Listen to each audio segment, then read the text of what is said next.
YouTube, it's Marita, and welcome to another edition of the Nurse Lounge. In this edition, we're going to actually talk about how I survived getting my DNP while functioning as a single parent. How do you do it? How do you go back to school? In my case, how I did my DNP and went to school, functioned as a single parent off of limited income and things like that. I want to tell you my story because of the fact that there are so many people out there who have watched my Surviving Nursing School as a Single Parent video, which I will link to this one, and want to know, how did you do it? And because of that video, they're going to go do it too. Well, this video is the graduate school level. How do you go back and get your doctorate when you are going through some things? And I want to talk about those things in this video today. So if you want to see what I'm talking about, stay tuned.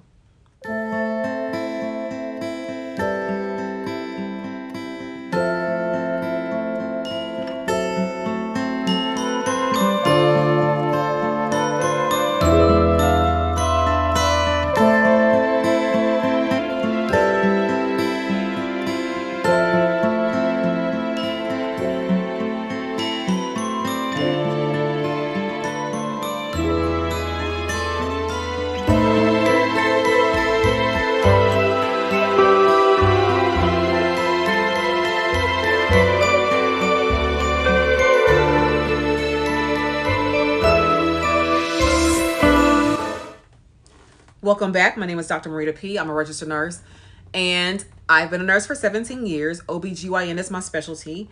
Well Baby Nursery. I'm a nurse educator, doctorally prepared.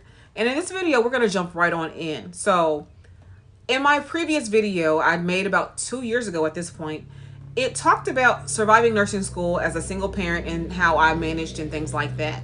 And again, I will tag that video at the end in case you want to see that video if you have not already. This video is not going to be for everybody, but some of the things you can still take away, the principles you can still take away nonetheless. So in this particular video, I want to talk about how I actually survived my DNP program functioning as a single parent. Now, I'm going to put this under my playlist of nursing because it is really a nursing kind of video, but at the same time, if you all who are here for nursing have not seen my narcissism visit videos, what I'm going through with my marriage, then definitely go look at those and you'll have a better understanding about why this video is important. So I'm going to go back to 2016 in this video. 2016 or 2015 really. 2015 was a rough year for me. Really a good a decade was a good, my whole 30s was rough, to be honest with you. By the age of 38, I had lost my mother, my father, 2 brothers, and an array of other family members by the age of 38. I'm now 43 years old. So to be 38 years old and consider yourself to be abandoned, basically, that's how I felt. So, you know, a baby, when they're first born, they don't have a mother and father. They're considered to be orphaned or they've been abandoned. That's how I felt at 38, not having a mom or a dad, because they had both died. Okay. And I took care of my mom until she passed in 2016. So in 2015, I'm living with my mother, taking care of her on her last year. At that time, of course, we didn't know it was her last year, but her last year taking care of her, she had Parkinson's disease and dementia. So with that being said, that is a very difficult thing to take care of someone and to watch them literally die. And while I'm doing so, I have 4 children, and I wasn't in school yet, but I had planned to go to school. And I had said to myself, once the situation passes, I'm going to put myself back in school. At this point in time, though, why this is important to know, why this backstory is important to know, is during this time, I'm planning to go back to school in, say, 2017. At 2015, I had a 3-year-old. I had not just had a baby, but 3 years prior, 2012, I had a baby. And I knew I was going to go back to school, but I really wanted to get him to school age, again, kindergarten, before I went back to school. Financially, I just couldn't afford to take off to handle going to school again and having small kids, even though he was still small when I did go, but I couldn't handle that. Well, I'm not going to go into details about the marriage situation because you will have a whole narcissism playlist, which I will tag. If you want to know what's going on with my marriage or what happened with the marriage. But at this point in time, I did not realize that I was dealing with a narcissist in terms of my husband. I did not realize that at this point in time. I had a husband who was very much not a provider, not a protector, not anything that a man should be, taking care of his family. Now, that in itself does not make him a narcissist. If you go watch the playlist, you will understand what characteristics make him a narcissist. He actually, in terms of narcissistic personality disorder, he hits about 7 of the 9 traits to be actually diagnosed. He's not diagnosed because it requires a licensed professional to diagnose him. I'm just saying, I've looked at the traits. He is 7 of the 9 traits of narcissistic personality disorder. So I'm learning this about my husband, that he has a problem that I could not pinpoint for the previous 15 years or 13, 14 years. And somehow I'm deciding to go to school in the midst of all this. And I did. So fast forward, my mom passes in 2016. In 2017, at the end of 2016, she dies in October of 2016. By December, I am getting my reference letters together for my doctoral program. I could not even believe that I was really going to do this. And when I tell you I couldn't believe I was going to do this, I couldn't believe it. But I had my references done. I had my mission, my statement, personal statement done.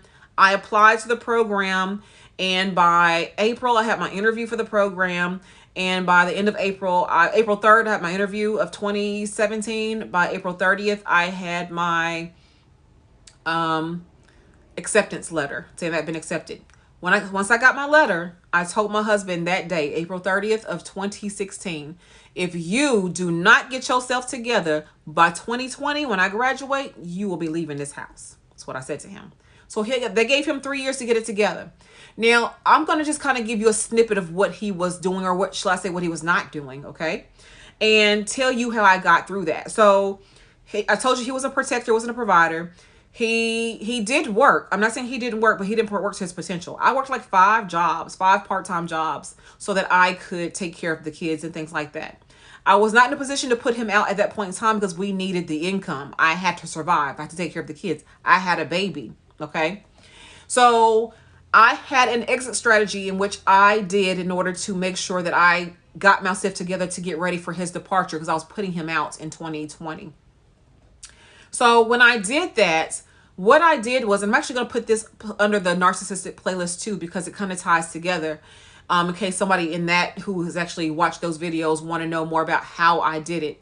But what I did was, once I applied, got accepted, and I told him that once you speak something into existence, you need to make sure you're ready to back that bad boy up. Because when it comes to a narcissist or somebody like that, they are just anybody who can call your bluff. They will call your bluff. So this time I had said that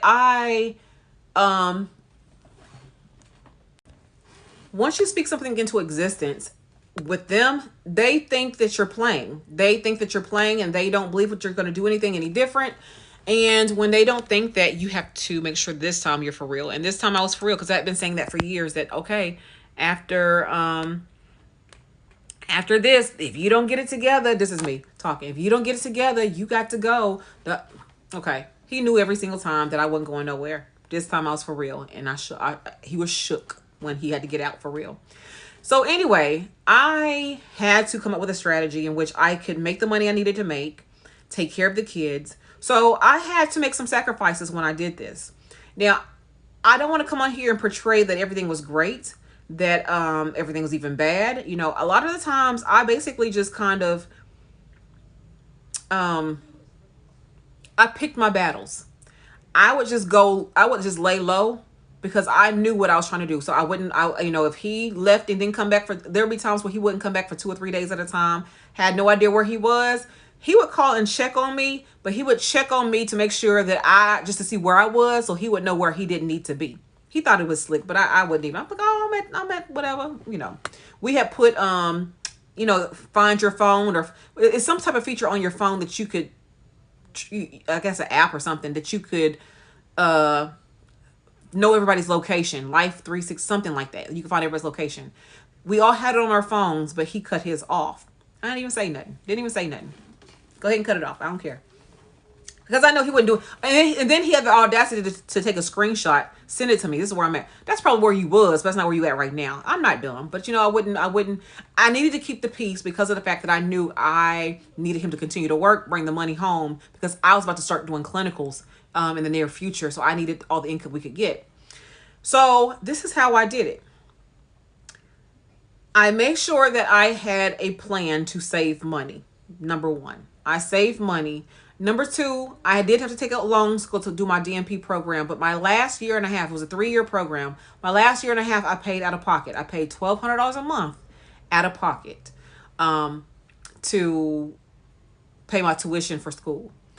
And it was very difficult because that also meant I had to take things away from my kids, meaning that they did not have, my kids were in sports and activities, and we did competitive dance, and we did all kinds of things. And I could not afford to do those things at that point in time because I had a bigger plan. And honestly, with him losing jobs all the time, I just couldn't, we couldn't do it. We just couldn't do it. Explain that to the kids, we couldn't do X, Y, and Z. However, I won't say luckily, but the pandemic came. And as a result of the pandemic, everything was shut down. So nobody could do much of anything. So really it worked itself out that they couldn't do much, but also they couldn't have did much because of the pandemic anyway. And so I ended up basically just saving money. I end up putting, stashing money away. I end up making sure that I was going to line myself up to get a job in which I could take over and have insurance for my kids in case he decided to do that. In terms of not provide for the kids, which he did not do, which he still does not do. I had a few people who were in my back pocket to help me if I needed them to help with picking my kids up for some reason. I had people in my corner to call. I just needed to talk and vent.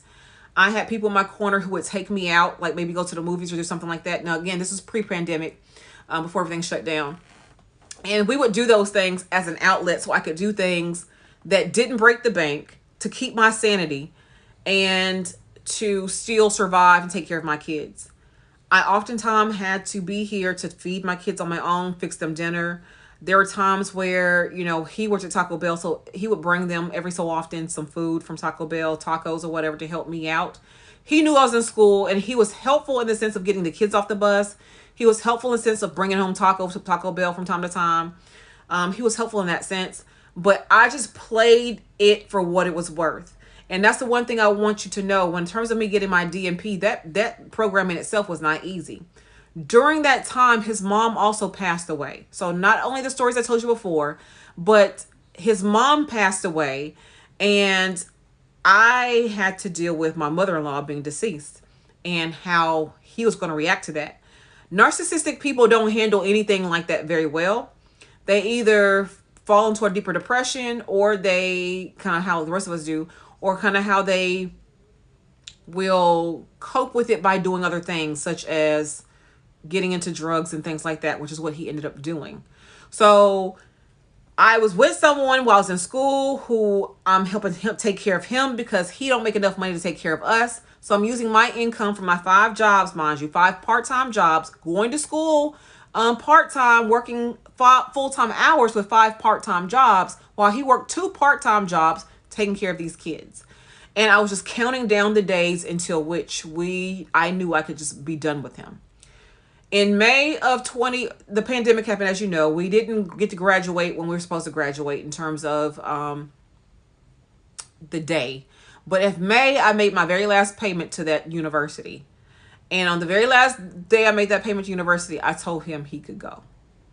And that man left, and I have seen him since, because he came by to visit the boys for their birthday. But I have not received any assistance from him in terms of taking care of our kids.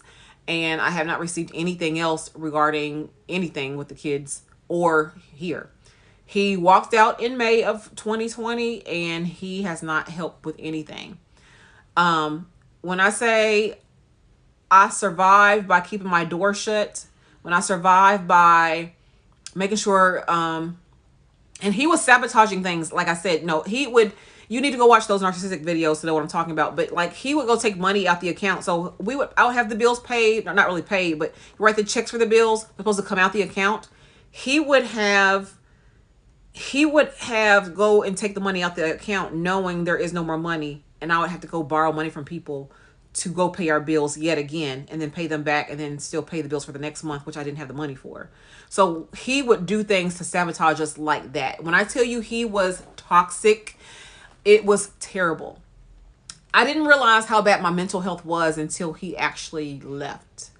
And I didn't realize, I was so grateful for, my mom passed in 2016. I immediately jumped into my doctoral program, and I had something to occupy my mind at that point in time. So once I finished the doctoral program in 2020, and then I started my job this year, my new job, teaching full-time academia, then I realized how mentally I had been distracted for so long that I hadn't had time to grieve my mom, my dad, my brothers who passed away. I hadn't had time to grieve the fact that I'm purposely ending a marriage. Now, when I say grieve, keep in mind, even if you want the divorce, that it's still a marriage that you are ending. Most of us don't get married to say, okay, in 2 years I'm going to end it. We don't do that. We hope this is going to be it. So even though I don't want him, definitely don't want him, it's still grieving the fact that you have to go through all this stuff by yourself. Now I'm back to being a single parent. And I think that's what I'm trying to get at. Even though I was legally married, and honestly today of this video, I'm still legally married, I function truly as a single parent. So when I was in that program and had to finagle things around, and had to, even now having to go back to single parenthood and making sure the kids have what they need, they are where they need to be, making sure I'm working. And it's funny how the tables turn, because I am able to take care of everything on my own without his help at all. And we couldn't even manage when I had 5 jobs and he had 2. That's how bad the relationship was. So now I'm back to being a single parent. I have, my 2 boys are here. They're 12 and 9 now. And we are doing fine. We take a trip every single month now. When I say a trip, it may not be somewhere far. Sometimes it's like a day trip, a 2-hour day trip, or sometimes like we're going to the beach next month. We could not even do that when we were together because of the fact of how he mismanaged our money and how he would purposely take money at the account and sabotage us. So I want to impress upon you the importance of knowing that you can survive even after you get out of your first nursing program and you decide I want to advance into another program, but things are not working out the way you want to at home, that you can still survive, but you have to have a plan. And my whole point of this video is to say that I had a plan. I knew that I was going to have to put money up. I knew that he was not going to do what he needed to do to take care of the kids. I knew that I was going to be alone. And that is a hard pill to swallow when you have been, even if it's a bad relationship, you've been with somebody for 17 years. That is hard pill to swallow when you find out that I have to go back to being a single parent. But then again, when I thought about it, I was doing all these things while we were together. I took the boys to get haircuts. I took my car for maintenance. I'm the one who made sure the yard was mowed. I paid somebody to make sure my yard was mowed. I'm the one who did the maintenance on the house. I'm the one who did everything they needed to do, paid all the bills, at least make sure they were done. And so I began to realize, even my friends would say, hey, you were already doing this when he wasn't here. When he was here. So I'm like, oh yeah, I was. So you were preparing yourself the entire time for what it was going to be like. And now you're doing okay because you already prepared yourself. And I'm like, wow, you're right. Now I'm just forced to do it on my own. I don't have help at all. It's just me and these kids in this house. That's it. But we are doing fine overall. Are there rough days? Of course there are. I start back teaching in 6 more weeks. My kids are in summer learning camp not as we speak, but they're in summer school. Our county has a program, and this may be going on nationwide. I don't know, but because of the pandemic and because they lost so much time in school, they're in school during the summer. Or they could go to school during the summer. I put my kids back in school in the summertime. And I'm grateful that I'm able to be off the entire summer to make sure that they go to school every day. I'm able to do that. I couldn't even do that last year. So I do want to give you all hope and say that, you know what, I'm still going through something bad, but I'm managing. The lights are on. I did graduate. I did it. My kids have food in the kitchen. You can't hear them, but they're playing video games right now. We're doing okay. And so I want to give you hope that even as a single parent, because I'm back to being a single parent again, and believe it or not, there's a lot of people who are married but still are single. Okay, they're still single, they're still lonely. You just have a document by your state that says you're married to somebody, but otherwise you're still doing it all on your own. And so if that's the case, why he there financially? Why she there financially? If that's the case and you miserable, get yourself in a position where you don't have to need them anymore, because it is miserable to be tied to somebody who you don't want to be with, but because financially they provide for you. I didn't want to live that way no more. I wanted, like, you don't deserve to be with me. I want to be by myself because I can do bad by myself, and we was doing bad together. I didn't need no more of that. So anyway, I'm going to put this under the two playlists because they kind of go hand in hand, but I do want you to know I'm back to being a single parent again. And this is for my people who watch the nursing videos. The people who watch the narcissistic videos already know that. I'm just telling you that I'm back to being a single parent. This has not been anything new. It's been this way for the past 12 and a half months that I've been single. I'm legally married, but still single nonetheless. I'm taking care of everything on my own. I don't have any help. It's just me and my kids. So if I can do it and get my doctorate, you can do it too and get any degree that you want to get. So just be mindful. It can be done. And that's pretty much it.